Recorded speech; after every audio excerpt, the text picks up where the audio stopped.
तो बस्ती में भी शहर की सरकार की जंग होनी है। 10 नगर निकायों की लड़ाई में किसकी कितनी तैयारी है, किस पार्टी का क्या दावा है। सबसे खास बात, बस्ती की नगरपालिका सीट पर क्या सपा का सपना होगा पूरा, क्योंकि बस्ती में नगरपालिका का गठन हुए 40 साल हो चुके हैं, लेकिन यहां अध्यक्ष की कुर्सी पर बीजेपी कांग्रेस से लेकर बसपा के चेयरमैन बने, पर सपा का अध्यक्ष नहीं बन पाया।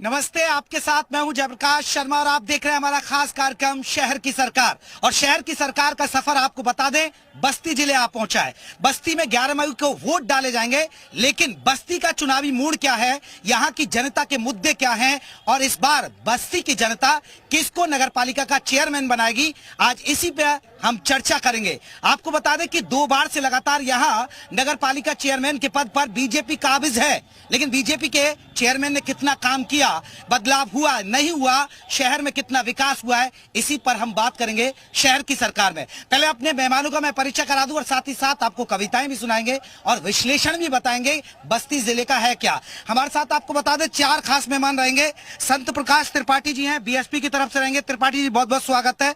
और आपको बता दें अफसर अहमद जी हैं, कांग्रेस की तरफ से रहेंगे। अफसर जी आपका बहुत बहुत स्वागत है। विपिन त्रिपाठी जी हैं, समाजवादी पार्टी की तरफ से। त्रिपाठी जी आपका बहुत बहुत स्वागत है। डॉक्टर अहमद राणा जी हैं, बीजेपी की तरफ से। तो ये 4 खास मेहमान रहेंगे, लेकिन क्या बीजेपी का कमल खिलेगा, क्या सपा की साइकिल चलेगी, हाथी भी कहीं है दौड़ में, ये भी बात करेंगे। और कांग्रेस के साथ किसका है हाथ, यही बात होगी। लेकिन हमारे साथ वरिष्ठ पत्रकार विनोद उपाध्याय जी, उनसे हम चर्चा की शुरुआत करेंगे। पहले कुछ कविता, फिर अपने मेहमानों का रुख करूंगा जी। आजकल का जो माहौल है, चुनावी फजा वो बहुत बड़े बनाने लगे हैं, जोरदार तालियां बजा दीजिए एक बार। चुनावी फजा वो बनाने लगे हैं, गरीबों के घर आने जाने लगे हैं, चुनावी फजा वो बनाने लगे। और देखिए कि जो बागी प्रत्याशी हैं, जिन्हें तीर मैंने बहुत शानदार ना सिखाया, जिन्हें तीर मैंने चलाना सिखाया, वही तीर मुझ पे चलाने लगे हैं।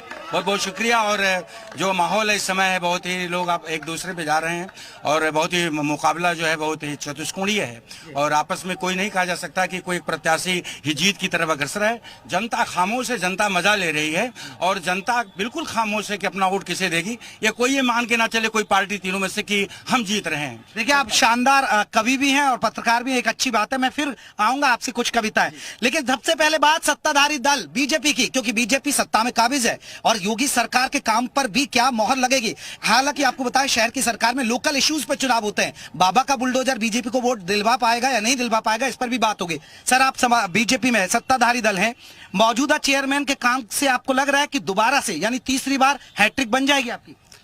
मैं गारंटी के साथ कह रहा हूं, बस्ती की जनता जिस तरीके से भारतीय जनता पार्टी के उम्मीदवार सीमा खरे का सपोर्ट कर रही है, 90% नहीं 110% कर रहा हूं कि यहाँ की चेयरमैन भारतीय जनता पार्टी के उम्मीदवार सीमा खरे बनने जा रही है। लेकिन राणा जी, लेकिन मैं शहर में घूमा, लोग कह रहे हैं कि बारिश में शहर डूब जाता है, गंदगी का आलम देखिए, सड़कों की हालत भी खराब है। तो जो मौजूदा चेयरमैन रही हैं, उनके कामकाज से लोग खुश नहीं है, उसका तो नतीजा आपको भुगतना पड़ेगा ना। फिर हम एक चीज बताना चाहते हैं कि पिछली बार लोगों ने गलती किया था, समाजवादी का एमएलए दे करके, जो रोजाना ये कहता है कि यहाँ की सरकार हमारी मदद नहीं कर रही है, इसीलिए हम काम नहीं कर पा रहे हैं। इन बातों को मद्देनजर रखते हुए शहर की जनता होशियार हो चुकी है, इस बार ये जानती है और बताना चाहती है कि जब केंद्र में और स्टेट में बीजेपी की सरकार है, तो बीजेपी की सरकार ही की वजह से यहाँ विकास होने वाला। नहीं तो चेयरमैन पे जवाब दीजिए ना सर, चेयरमैन पे भी जवाब दीजिए ना।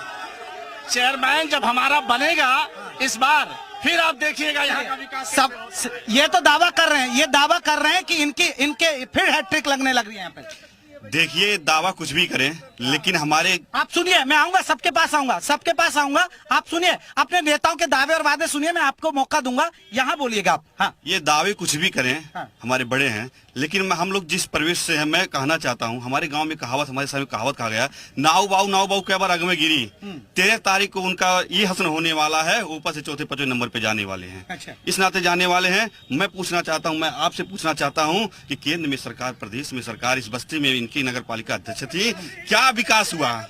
क्या हुआ 5 साल, क्या विकास हुआ? आप इनसे क्या विकास हुआ, उपलब्धि बता दीजिए आप। बस्ती में क्या विकास नहीं हुआ है, ये इनसे पूछिए। क्या है उन्हें? मैं एक चीज बताऊं, मैं तो यही पूछ रहा हूँ, इन्होंने विकास क्या क्या, खाली एक दो विकास बताओ। खामियां बता दीजिए ना, वो तो कह रहे पूछ रहे हैं, खामियां बता दीजिए ना। खामियां बता दे रहा हूँ। आप पूरे बस्ती शहर में घूम लीजिए। 4 तारीख को बारिश हुई है। 4 तारीख के बारिश का जो हसर हुआ पूरे बस्ती में, इतना पानी लगा था, 1-1 फुट पानी लगा था। पूछे क्या बताइए सर, बारिश में शहर डूबता है। बारिश की वजह से वो कुदरती आपदा होती है, उसके ऊपर सरकार का नियंत्रण बहुत कम होता है कुदरत की तरफ से। आप जब देखिए बरसात होती है, बम्बई शहर जैसा डूब जाता है, थोड़े छोटे से दिल्ली जैसे शहर डूब जाते हैं। बारिश की बात अलग छोड़िए, विकास की बात करिए। नहीं सर, पानी, ये तो लोकल इश्यू पे बात होगी ना सर। ठीक है, बारिश पे बात कीजिए, लेकिन कौन सा ऐसा नाला है जो बन नहीं रहा है? सरकार की जिम्मेदारी है कि वो जन सुविधाओं का ख्याल रखे। जन सुविधाओं में सबसे पहले जब हम घर से निकलते हैं तो हमारी सड़क ठीक होना चाहिए, सड़क में गड्ढे नहीं होना चाहिए, नालियां बजबजाती हुई नहीं होना चाहिए, पानी भरा हुआ नहीं होना चाहिए। और उससे जब हम आगे बढ़ें तो शिक्षा के हमारे संस्थान जो नगर पालिका के अंदर है वो वेल मैनेज होना चाहिए, जैसा दिल्ली में तो मानते हैं आप फेल हुए बीजेपी? फेल नहीं, बिल्कुल जो है बिल्कुल फेल नहीं। अब मैं क्या कहूँ, तो केजरीवाल क्यों याद आ रहे हैं कांग्रेस को सर? मुझे कांग्रेस को नहीं याद आ रहे हैं। आप तो केजरीवाल दिल्ली को आप कहने दे रहे हैं, नहीं कहने। अगर किसी ने अच्छे कर्म किए हैं तो मर्यादा पुरुषोत्तम श्री राम ने अगर रावण का वध किया है तो बराबर रिपीट किए जाएंगे। ठीक है, मैं आऊंगा दोबारा आऊंगा। बीएसपी सर, बीएसपी किस मुद्दे पर चुनाव लड़ रही है? पहले मैं ये बता दूं, आपको धन्यवाद कि आपने अवसर दिया बोलने का। मैं 15 वर्ष यहाँ सभासद रहा हूँ। 5 वर्ष ओएसडी था कैबिनेट मिनिस्टर का, 5 साल प्रमुख रहा। जो अभी ये विकास की बात हो रही है, मैं एक चैलेंज करना चाहता हूँ कि ये खड़े होके सत्ता पक्ष के लोग बता दें 5 नाला ऐसे जिसका हेड और टेल कहाँ है। सरकार की आवाज नहीं। बस्ती जनपद की सबसे बड़ी समस्या है ड्रेनेज। अगर ड्रेनेज ठीक हो जाए तो सड़कें ठीक हो जाएंगी, सड़कें नहीं टूटेंगी और स्वच्छता अपने आप 75% ठीक हो जाएगा।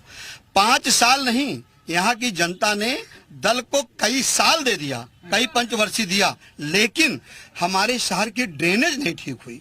एक बारिश हो गई, गंगा विकास की नालों में तब्दील हो गई, सारे शहर भरे हुए हैं। इसकी भी चिंता नहीं करता हूँ, यहाँ की बात मैं करता हूँ।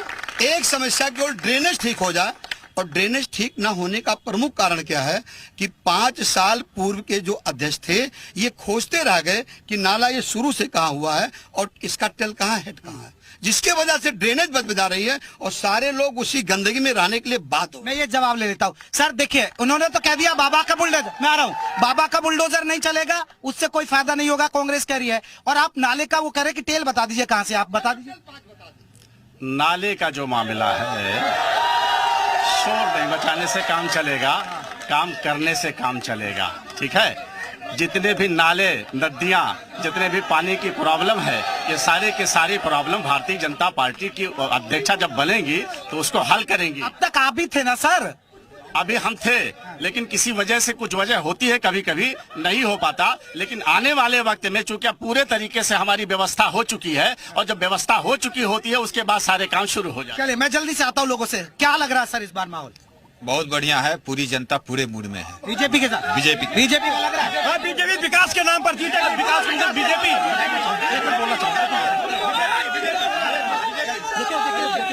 शहर खड़े हो गए। देखिए, शहर की जनता बहुत बुद्धिमान जनता है और ये जो निर्णय लेगी बहुत सोच समझ कर लेगी। ठीक है, एक तो व्यापारी 70% व्यापारी है और व्यापारी गुंडा राज से मुक्त है, वसूली बंद हो गई है। शहर का चुनाव है, अरे हम व्यापारी है ना, तो योगी के नाम पे भी तो हो गए। ठीक, मैं आ रहा हूँ। महिलाओं के मुद्दे क्या? मैम महिलाओं के मुद्दे क्या है? खड़े हो जाइए, आप खड़े हो जाइए। महिलाओं के मुद्दे क्या है? सरकार में नहीं, ऐसी कोई बात नहीं है। योगी राज बहुत अच्छा चल रहा है, बहुत अच्छा है योगी राज, मोदी राज बहुत अच्छा है चल रहा है। लेकिन विधायक तो आपका भी है ना, तो आपका विधायक भी तो रहेगा। आपके विधायक की भी तो जिम्मेदारी बनती है ना। देखिए, मेरे विधायक की कोटा जिम्मेदारी है, वो यहाँ के विधायक हैं, उनकी कोटा जिम्मेदारी है, लेकिन उन्होंने अब 5 साल का कार्यकाल अभी नहीं पूरा कर लिया है और इनके वर्तमान चेयरमैन का 5 साल का कार्यकाल पूरा हो गया। अब इनसे पूछे उन्होंने क्या विकास किया है। ये लोग मुद्दा से हटाते हैं हम लोग को। मैं पूछना चाहता हूँ, लोग से कहना चाहता हूँ कि मैं पूछा ना, एक भी अगर ये लोग बस्ती नगर पालिका का विकास बता दें तो मैं मान जाऊंगा। एक भी काम इन लोगों ने किया नहीं है। यहाँ तक कि सीवर लाइन का भी काम इन्होंने नहीं किया, कुछ भी काम किया नहीं है। खाली ये लोग मुद्दे से भुटकाने वाला काम करते हैं। सर, आप हिंदू मुसलमान करते हैं? हम हिंदू मुसलमान नहीं करते, लेकिन ये अनपढ़ चेहरे दिख रहे हैं कि ये पढ़े नहीं है, इनको जिंदाबाद मुर्दाबाद नहीं मालूम। और ये चुनाव जो लड़ रहे हैं, हम पूछना चाहते हैं समाजवादी पार्टी से कि अगर आप मुद्दों पर चुनाव लड़ रहे हो तो आपको कैंडिडेट क्यों नहीं मिला? क्यों हवाई आयात करके दूसरे दल से कैंडिडेट लेके आए?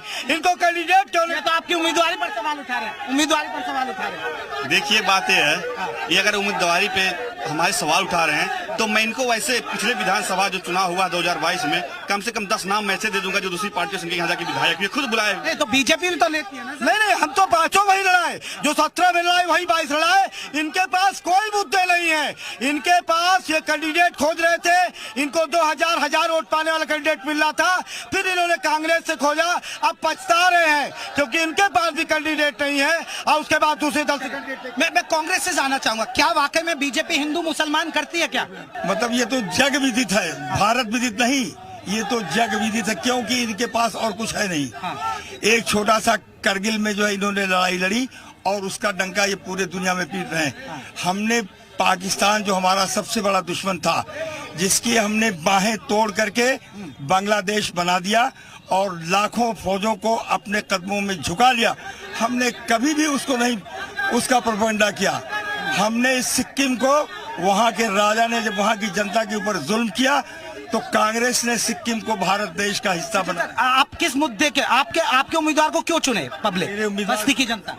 लॉ एंड ऑर्डर को मेंटेन करेगी, सफाई की व्यवस्था करोगी, सड़क की व्यवस्था ठीक कराएगी, बजबताती नालियों की व्यवस्था ठीक कराएगी, जल भराव की समस्या को ठीक कराएगी और सबसे इम्पोर्टेंट जो है वो सुन लीजिए, उसको जरूर दीजिए कि हम हाउस टैक्स माफ करेंगे, हम जो है वाटर टैक्स माफ करेंगे, हम जो बीडीए लूट रही है, बस्ती की जनता को तबाह कर रही है, हम उसको तबाह नहीं करेंगे, उसकी एंट्री नगर पालिका से हटा देंगे। जो खारिज दाखिल में इस वक्त 10 गुना टैक्स लिया जा रहा है, हम उसको लेने नहीं देंगे। एक बड़ा सवाल है, ठीक है, आप कह रहे कि हाथी यहाँ मजबूत है, लेकिन मायावती जी तो कहीं एक्टिव नजर नहीं आ रही है, सिर्फ टिकट दे दिया, अब लड़िए, तो कार्यकर्ताओं में उत्साह कैसे होगा? लोकसभा और विधानसभा की अलग स्थिति होती है, ये क्षेत्रीय चुनाव है, ये नगर पंचायत नगर पालिका। योगी जी एक दिन में 4 रैलियां कर रहे हैं, ये पहली बार है। एक मिनट शांत हो जाए प्लीज, प्लीज आप बोलिए ना, उनकी आवाज नहीं जाएगी। एक मिनट, ये पहली बार है कि निकाय के चुनाव में कोई मुख्यमंत्री भाषण दे रहा है और रैली कर रहा है। तो मायावती जी से कहते हैं, उनका भय है, ये उनका हारने का भय है जो मुख्यमंत्री दौड़ा कर रहे हैं। आज तक निकाय चुनाव में कभी ऐसा नहीं हुआ कि मुख्यमंत्री का दौड़ा हुआ हो। एक निकाय चुनाव बता दीजिए, ये उनका भय व्याप्त है उनका। ठीक है, एक जल्दी से, मुख्यमंत्री डर रहे, इनको पता नहीं है सर। अरे तुम सुनिए, 2017 में भी मुख्यमंत्री आए थे, उस समय ये लोग चूड़ियां पहन के अपने घरों में बैठे रहे, उनको पता नहीं है कि 2017 में भी मुख्यमंत्री ने यहाँ पर पुष्कर मिश्रा के लिए काम किया था और पुष्कर मिश्रा के लिए प्रचार किया था। मैं जानकारी और देना जल्दी से। मैं यहाँ खड़े, एक मिनट सुन लीजिए, यहाँ खड़े नेताओं से पूछना चाहता हूँ कि पता कर लेना अनूप खरे के बारे में। कोरोना काल में अकेले 46 दिन तक जिला चिकित्सालय कृष्णा मिशन अस्पताल अकेले में दौड़ कर जाकर लोगों की सेवा किया था, तभी अपने घरों में चूड़ियां पहनकर सो रहे थे। क्या कर रहे थे कोरोना काल में, जब समाज की। मैं लौटूंगा, एक कविता हो जाए, आऊंगा सर, आ रहा हूँ, एक कविता हो जाए, फिर मैं आऊंगा आपके पास। एक कविता जी, अब शुरू हो जाइए जी। साफ दिल का जरा चमन रखिए। भाई एक बार कवि के लिए तो तालियां बजा दीजिए, कविता के लिए, कविता के लिए तालियां। ठीक है। साफ दिल का जरा चमन रखिए, इस तरह हमसे मत जलन रखिए। साफ दिल का जरा चमन रखिए, इस तरह हमसे मत जलन रखिए। गंदगी दूर हो सियासत से,